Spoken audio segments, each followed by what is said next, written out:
Hello all. I hope you are doing well. So today we are going to do another project where we'll be seeing few challenges which we faced, which we are going to see in our previous project, and how we are going to move our project into slowly into a microservice project. Okay. Tomorrow I think we'll be finalizing and learning all the microservices integration part and all the other things. How a big project will be developed normally. We'll be learning it and we'll be deploying. Today is like one of the integration part. Yesterday we already discussed one of the part to send the email using SES service, and we learned all the serverless related framework related things, and we how we created the serverless resources on top of AWS. Right. So yeah, let's start with what we are going to learn today. Okay. So yesterday, what project we did is, so in AWS, we created two things. Uh, I think it's three things actually. One is API gateway, and the other two are related to these Lambda and Dynamo ICS. Okay, so yeah, let me write it down to have a better picture. Yes. Okay. So we already have SES configuration, right? So this is also one of the serverless framework. We can even do it from our serverless. So we can do it from our code itself. Okay. So we created these two from our code, but this was already there, so I didn't touch it. So we need to do some verification, right? So just leave this part, but we did entire thing, the connectivity part, and the human has connected or integrated, connected, or the event has triggered, right? So then the mail has sent. So something like this we trigger.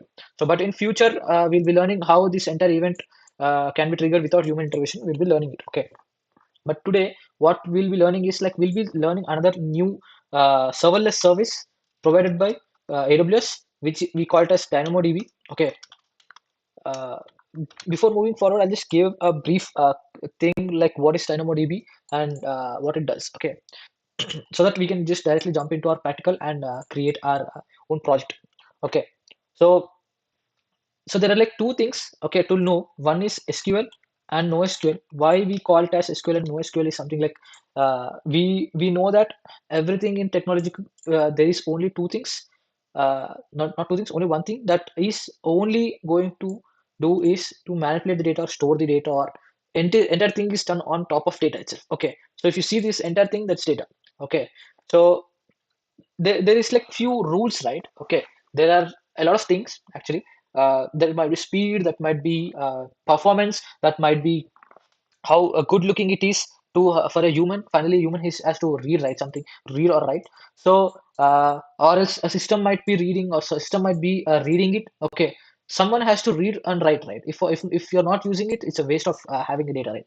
So something like that. There are few rules or a few things, few preferences, you can say, few features also, you can say.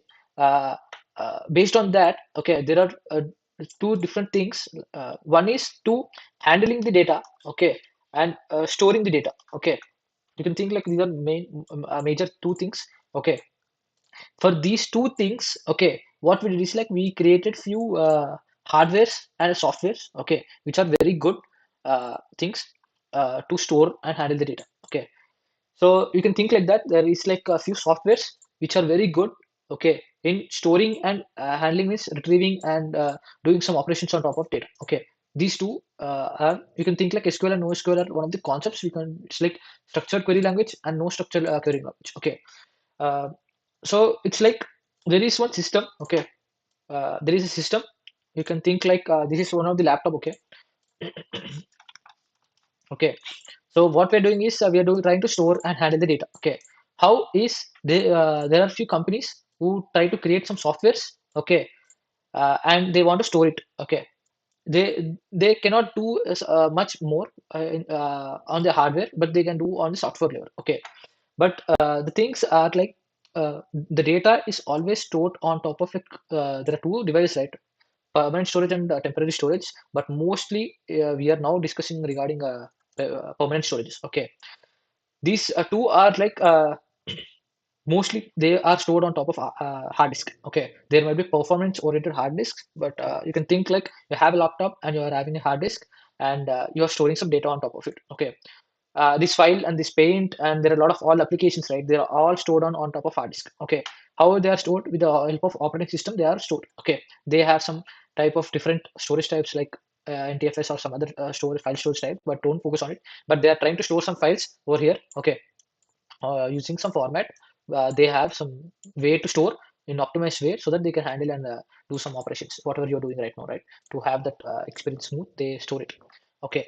So what these two companies has done is they wrote some program. Okay, here that may be in some any programming language. Don't bother about it. But they wrote some program. What they're doing is like you have some data. Let's assume code with GS. Okay, it's our YouTube channel name.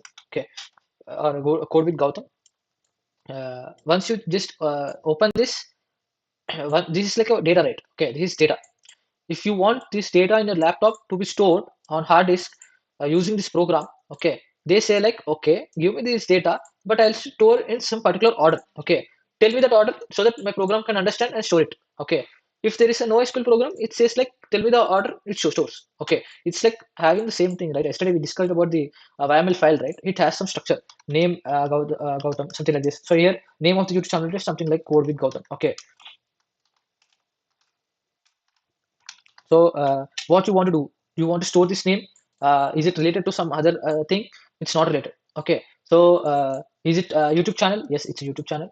So something like this, YouTube, and it's the name of it. Okay, it's pretty clear, right? So it's like we can store like this. So in this scenario, we can use something like NoSQL. NoSQL says I support a format called JSON. Okay, JSON, and you can give me the in this format. Okay, I'll just show you how a JSON format looks like. uh, they say like give me in this format. Okay, I'll store it in my system. Okay, or in the hardware. Okay, don't bother about hardware. So whenever you want to retrieve, I'll give it as fast as possible. The SQL people, NoSQL people say. Okay, NoSQL is something terminology, but there are different program names for different companies. They created the programs. They will be handling it how to do it. Okay, so if let's assume there is some interlink. Okay, let's assume I collaborated uh, with other YouTube channels. Okay, uh, let's assume I collaborated with Mr. Beast. Okay, to promote my Mr. Beast. Okay, to promote my channel. Okay, so in that case, there is some linkage between my channel and his channel. Okay, so in this scenario, okay, there will be a thing like it's related to this channel. That means there might be like collaborated. Okay, there might be collaborated something like with Mr. Beast. Okay, so something like this will be having. Okay, this relationship is related to Mr. Beast uh, YouTube channel. Okay, he has a YouTube channel, and we are trying to link this to his channel. Okay, so in this scenario, okay, we'll be using SQL. If there is a relationship between two things, two entities, you can say my YouTube channel to his YouTube channel, then we call it as like there is a relationship. In this case, the program stores in a format called tabular form. Okay, there is something like we have columns. Okay, something like this. Uh, okay, you can think like there is a name of my YouTube channel.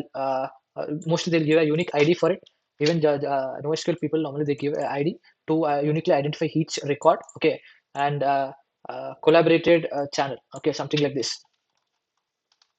Something like this. Okay, okay, something like this. They normally keep a record. Okay, this is we call it as a schema. Okay, and there will be another channel with ID and name. We'll be connecting to it. Something like that. Okay, you can think something like this. They'll be having. Okay, I'm just giving a brief thing how they normally store it and how they are going to format. Right, this is schema based. They have some schema predefined, and the record should be stored in that schema itself. But the JSON is like they don't need to have some schema. They can have like one user can have name, one other user can don't have the name. Okay, something like this. Okay, so I just don't want to go much deeper in terms of SQL and NoSQL, but I just want to give these things which are not like you cannot find it outside to understand these internal logics. Okay, that the program is the one which is going to do. Okay, this program is something like we'll be talking. One is MySQL, and the other Oracle database and MongoDB. There are many tools, but one of the program, okay, which is developed by AWS is DynamoDB related to NoSQL. Okay, they store the data in JSON format. Okay, I just want to just conclude here. But in future, you have any questions, you can just type a comment in the below. I'll just answer it. Okay.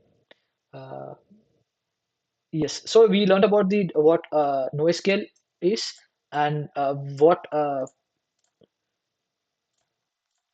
service or program is DynamoDB provided by AWS, which is a NoSQL database. Okay, which is a database which stores the data into the hard disk. Okay, so they maintain separate hard disks. Okay, they do everything. In that case, we call it as this is a serverless program. Okay, they do the entire thing. You just need to give this JSON. Okay, so I'll just show it in the console first. You'll be having an idea first. You can just type like DynamoDB over here. Okay, you'll be landed over here. So here it has like a lot of things, but you can just focus on tables. Okay, uh, it's I just deleted it. I had some table, but you normally have zero tables. Inside these tables, you will be having this entire JSONs. Okay, something like this. Okay, I'll just show you how once you just create it. But you can think like here you're going to just look at the tables and what are the different rows you're going to see. Okay, if you just select a table, you will be seeing the those JSONs objects. So yeah, let's move forward. Now let's create this project. What project we are going to do is today inside AWS. Okay, we are going to have the API gateway, Lambda, and we are going to have DynamoDB. Okay, so in the previous class, we saw that we are sending the emails directly. Okay, we are not storing it. Okay, there might be many scenarios in many companies. Okay, that they have to keep a record and they can send those record email later on. Okay, let's assume there is a promotional email they want to send for every festival. Okay, let's assume if it's Christmas, they want to just send a congratulations, or you want some lottery on the Christmas, something like that. They just want to just send, or some promotion they want to do on Christmas. Then they can just take those records. Okay, we'll be storing here a lot of emails. Okay, in the database we call it as DynamoDB, and we'll be sending to SES. Okay, SES will be sending to those respective users emails. Okay, DynamoDB. Okay, this I'm writing if you should not be confused. And this is API gateway. Okay, so and the user will be triggering this. Okay, for now you are triggering manually. Remember that, and we are configuring this entire infrastructure. Why and how? These are all the serverless applications. Okay, API gateway serverless, Lambda is serverless, DynamoDB is serverless, and all the infrastructure is managed by AWS itself. You want to configure it how? With the help of serverless framework. So that's how we're going to do. I wrote a sample code. Okay, I'll just quickly show walk through it. Okay, this is very easy to write. Okay, we already know that there are serverless file and handler file. You can change the naming convention and other thing, but I just want to show it. The provider you already know, we already discussed, right? Name of the provider is AWS, runtime is Python. In future, if you want, you can just ask me. I'll just show it in Node or any other programming language. We can work on it. But I gave you a task. You can always do it. Region I specified. Stage you can just leave it. You can remove it. It takes the default stage, but you can add a stage. These for deployment purposes. We for API gateway. Okay, I already mentioned, right? QA test and different stages will be created. And this is the same role, IAM role, right? For this Lambda to be executed. For now, we added for Dynamo put item. It even doesn't work for get item, but here you can see only for put item, which is something like it can add the records into the DynamoDB. That too, specifically, there is some table called emails table. Okay, for that resource only, it can add the data. Okay, this entire mostly these are this this policy is there, right? Effect action resource, don't bother much about it. Okay, you can think like there is a DynamoDB database, okay, which is email stable, and it can only write to the data, that is action. Okay, and the log groups you already know, right?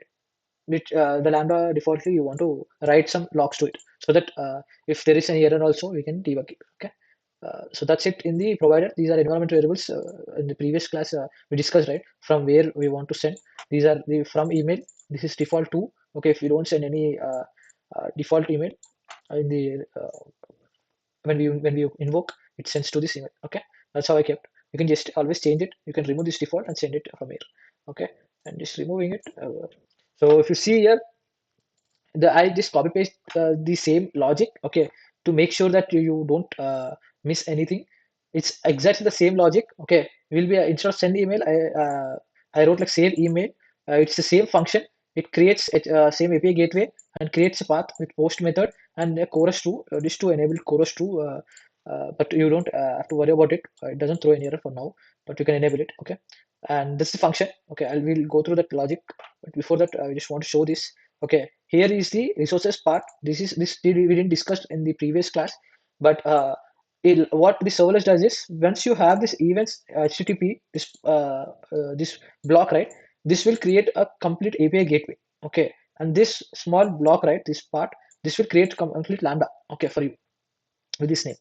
But for DynamoDB, it doesn't create here. We need to externally specify which resource you want to create. So here we are telling like create a DynamoDB table. Okay, what's table name? Just have this table name. Okay, you don't have to worry about these things. Okay, these are something like taking the service name from here and the stage name from here. Okay, we added the stage here, right? Yeah, here. So it's like taking a variable right from other place to here. And this is the hyphen emails. This is like string interpolation kind of thing. And the table name will be with the service name and the stage name and the email. Okay, and attribute definitions, these are like a unique ID to it, and schema is something like this. We just don't worry about it. These are mostly related to DynamoDB. Okay, pay per request is once you request that much amount of bill will be coming to you. Okay, it's like that. Okay, but you just have to focus much on how to create a table like that. Okay, these parameters, a lot of things will be changed based on the requirement, but we are not going to deep dive discuss these things right now. Okay, and yeah, let's go and check out the code. I kept the same function for you guys, okay, to not to confuse you from the previous code. The same thing it will respond for Lambda, and the same thing to parse, okay, from the body. Once parsing is done, okay, from here, you'll get those details. Same one, default one, it sends the email. But here, instead of sending an email, okay, we are going to take this records, complete record, email record, and store it in the table, DynamoDB table. Okay, we know that to connect to any SES or like AWS related services from Python code, we use Moto3, right? Something like this, this module. And with that, we created a DynamoDB object. Okay. And then we connected to the put item. That's the only operation it can do. It even can't do a get because we didn't give a permissions here in the IAM. So now it just puts what it puts. It's going to create a unique ID with a date time and two email takes from the body, subject, message, and a created at. Normally we have this record created at in the big industries just to make sure that to know when it got created. Okay, and the response will be sent to us like the email is sent like this, something like this. I just kept the same data just not to confuse you. Just added modified this just small logic instead of DynamoDB instead of SES I added DynamoDB. That's it. Okay, you know that's how simple it is to deploy. Just a single line. That's it. That is SLS deploy. That's it. This deploy command will be deploying it. So you can see CloudFormation template. Meanwhile, we can just go here, go to CloudFormation template, click refresh. You can clearly see it's creating the resources. And one, if you want to know events, okay, AWS will be having some events triggered. Okay, you can go here, always check the entire stack. Okay, it will do some events, trigger some other services. It creates it internally. Everything can be monitored here. This is a good place to understand the internals of the AWS. Okay, it's a good place to know. Can go to resources. I'll always normally check the resources to make sure like all the resources are created or not. That's perfect. All the resources are created regarding whatever I created regarding API gateway, the methods, resources, the REST API, and the DynamoDB table, role creation function, and the respective permission. That's this is a log group by default will be added. Okay, so it's done.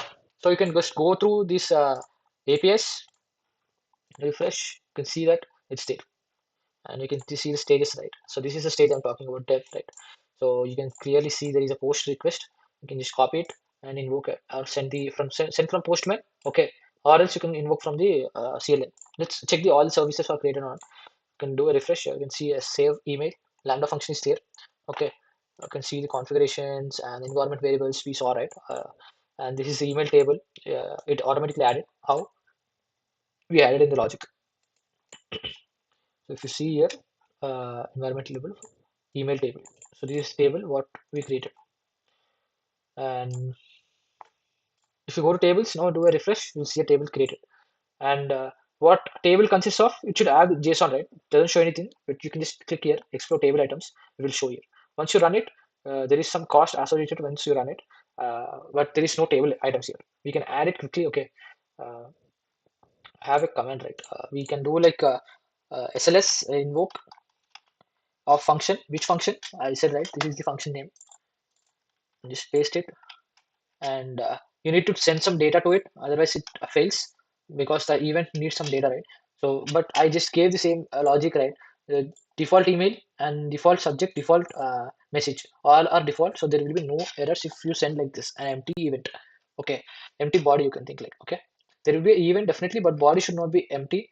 That's what we wrote the logic over here. Okay, if it is empty, we'll be throwing an error. Okay, uh, let me yeah, let's we can execute, but I want log also. Let's see. So yeah, it invoked, and you can see the success message, which we gave right here. This is the response which we are going to get from here. With it one, okay, send to. Okay. Once you see this, that means a record is successfully inserted into the table. Once you run it, you can just see it. You can see. So you can see the email ID to whom we want to send in future, the message what we want to send. There might be many scenarios, something like some application got crashed and that was developed by some developer.